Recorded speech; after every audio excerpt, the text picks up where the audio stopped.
Statt eines Taxis hält ein Polizeifahrzeug. Binnen Minuten sind beide festgenommen. Der Vorwurf illegaler Waffenbesitz. Eine Kontrolle, wie sie viele Male passiert. Doch was die Ermittler in den kommenden Stunden entdecken, gehört zu den abscheulichsten Enthüllungen, die die Schweizer Kriminalgeschichte je verzeichnet hat. René Osterwalder war kein Unbekannter in Zürich. Ein Selfmade-Millionär aus der IT-Branche, Gründer mehrerer Firmen mit rund 30 Mitarbeitenden. Seine Software für Bankautomaten war in der ganzen Schweiz im Einsatz. Ein wohlhabender, kultivierter Geschäftsmann, scheinbar fest im bürgerlichen Leben verankert. Doch seine Fassade war nur eine trügerische Maskerade.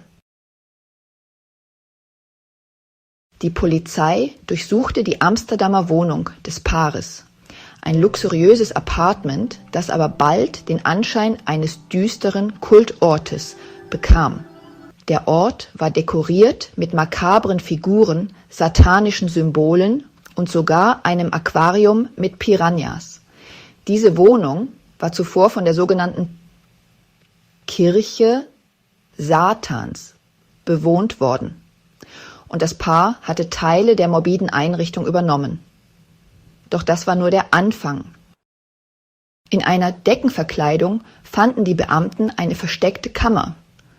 Darin zahlreiche VHS-Kassetten. Einige davon trugen Etiketten von XXX-Shops, wie sie in den frühen 90er Jahren in Amsterdam frei erhältlich waren. Andere waren unbeschriftet. Und es waren genau diese, die das Grauen offenbarten. Einige der unbeschrifteten Kassetten zeigten Inhalte, die später als Beweis für schwerste Gewaltverbrechen gegen Kinder dienten. So verstörend, dass selbst erfahrene Ermittler traumatisiert wurden. Zudem fanden die Beamten eine vollständige Videoproduktionsausrüstung, Kameras, Schnittpulte, Tonanlagen. Das Equipment war teuer, professionell und verriet den Plan hinter der Tat. Osterwalder wollte seine Taten offenbar dokumentieren, archivieren, vielleicht sogar verkaufen. In einem Koffer fanden die Ermittler Belüftungsschlitze. Später sollte sich herausstellen, dieser Koffer war wohl für Kindesentführungen gedacht. Osterwalder und seine Partnerin hatten damit geplant, Kinder durch die Stadt zu transportieren. Dass die niederländische Polizei dieses Paar so schnell ins Visier nahm, war kein Zufall. Nur 2 Monate zuvor war Osterwalder in die Niederlande gezogen. Die entscheidenden Hinweise kamen aus der Schweiz. Dort hatte die Polizei erfahren, dass Osterwalder über einen frühen Online-Dienst namens Videotex versucht hatte, Komplizen zu finden, die für ihn Kinder entführen sollten. 2 Männer boten ihre Dienste an. Einer von ihnen war ein in der Schweiz bereits einschlägig bekannter Pädokrimineller Peter G. Osterwalder zahlte ihm viel Geld für angebliche Entführungen in Osteuropa. Doch die Kinder kamen nie. Er wurde misstrauisch und engagierte sogar einen Privatdetektiv, der Peter G. beschattete. Die Beziehung der Männer zerbrach. Und schließlich zeigte Osterwalder selbst die beiden Männer bei der Polizei an. Er behauptete, sie wollten einen Kinderhandel aufziehen. In Wahrheit war es er selbst, der die Pläne initiierte. Die Polizei durchschaute das Spiel. Doch zu diesem Zeitpunkt war Osterwalder bereits in die Niederlande geflüchtet. Die Schweizer Behörden warnten ihre Kollegen in Amsterdam. Da es keine konkreten Taten in den Niederlanden gab, war die Polizei dort auf eine andere Lösung angewiesen.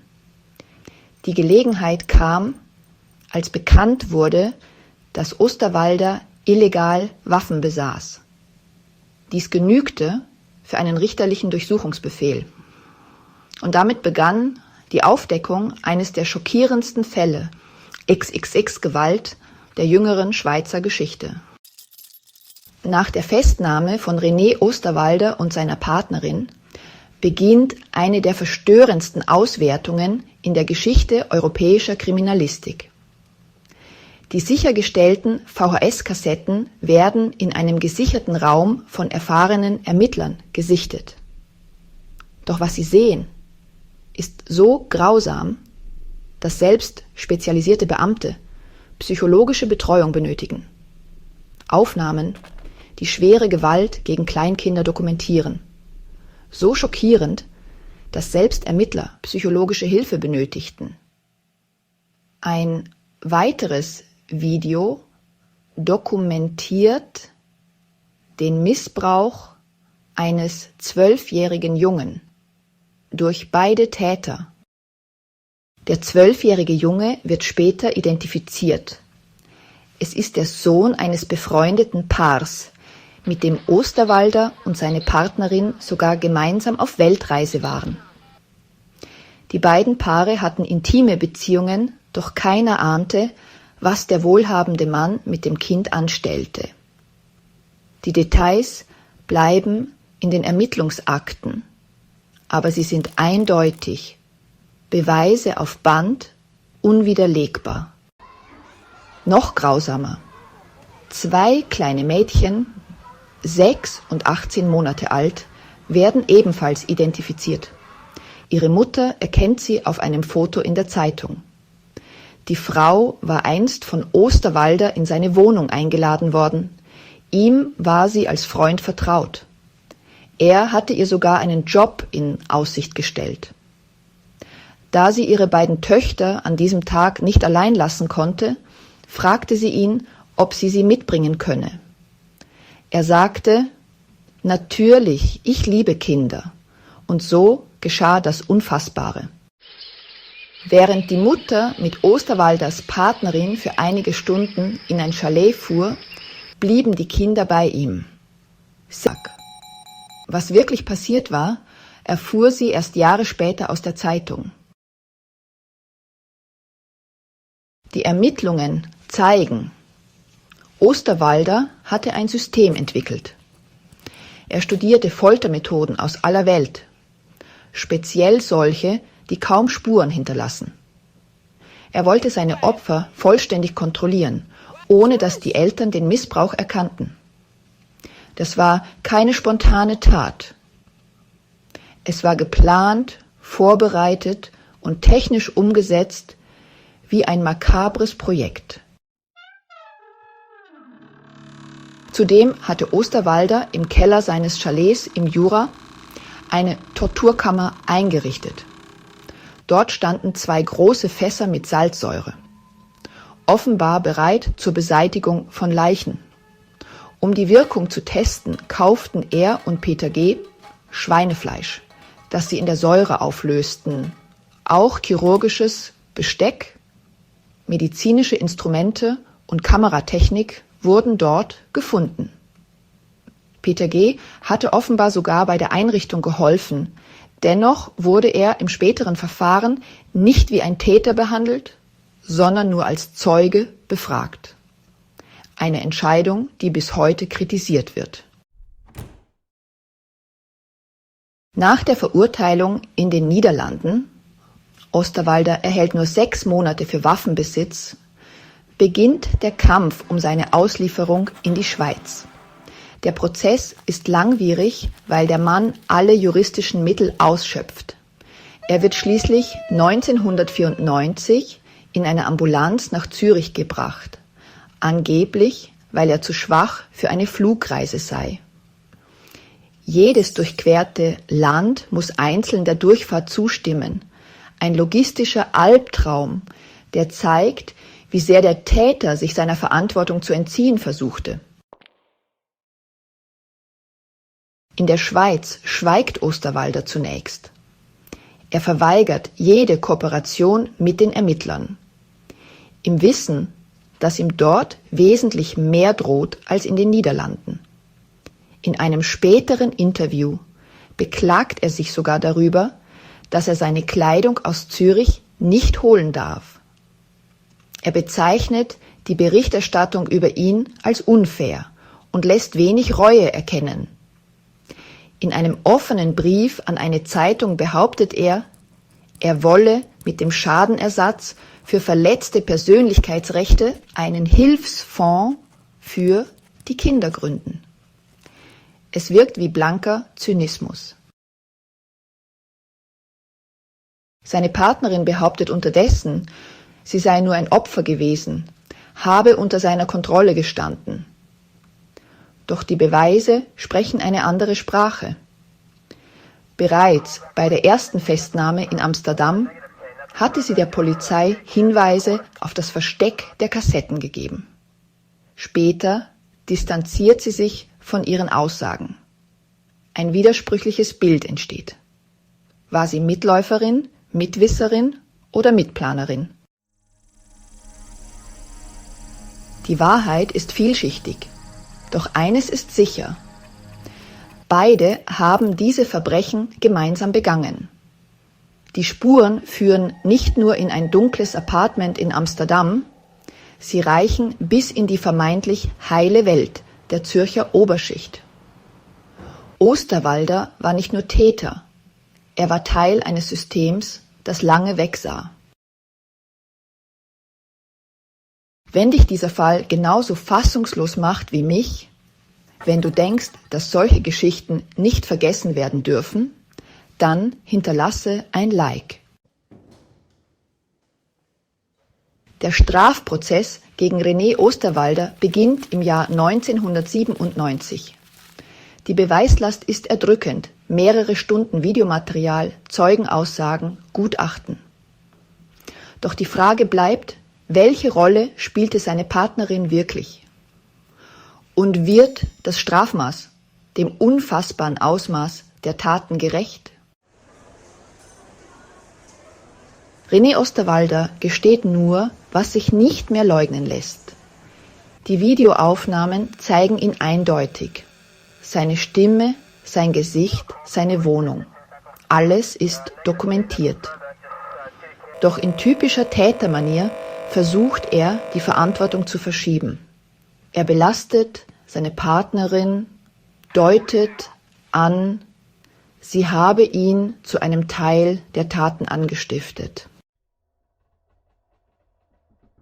Diese wiederum streitet alles ab, was sie kann, außer dem, was auf Band zu sehen ist, mit dem 12-jährigen Jungen. Sie sagt, sie sei betrunken gewesen, habe unter seinem Einfluss gestanden, sei emotional abhängig gewesen. Gutachter beschreiben sie als instabil, konfliktscheu, überangepasst, aber nicht unfähig, Entscheidungen zu treffen. Sie war nicht Opfer, sie war Täterin. Und auch wenn es keinen Beweis gibt, dass sie selbst Hand an Babys gelegt hat, zeigen Aussagen. Sie wusste, was geschah.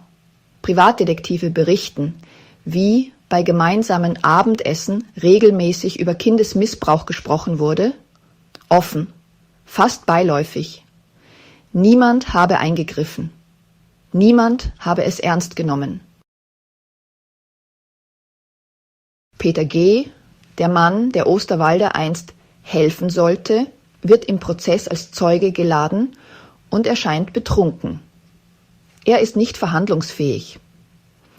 Ein paar Tage später sagt er doch noch aus. Seine Aussagen wirken wirr, widersprüchlich. Aber es wird klar, auch er wusste von den Folterplänen, half beim Einrichten der Säurefässer, tauschte sich mit Osterwalder über spurenarme Methoden aus. Dennoch wird er nicht angeklagt, ein Fakt, der bis heute Unverständnis auslöst. Am Ende verurteilt das Gericht René Osterwalder zu 17 Jahren Freiheitsstrafe mit anschließender Verwahrung auf unbestimmte Zeit. Denn alle Experten sind sich einig. Dieser Mann ist nicht therapierbar. Seine Handlungen waren geplant, kalt mit technischen Mitteln perfektioniert. Er wird nie wieder auf freien Fuß kommen. Seine Partnerin erhält 4 Jahre. Ein mildes Urteil, wenn man bedenkt, dass auch sie einem Kind das angetan hat, was man nicht in Worte fassen kann.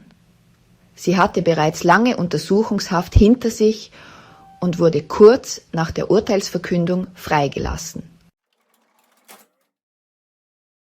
Den Opfern wird eine Entschädigung zugesprochen. 160.000 Franken für das ältere Mädchen, 80.000 für die jüngere Schwester, 25.000 für den Jungen. Doch was ist schon Geld gegen ein zerstörtes Leben?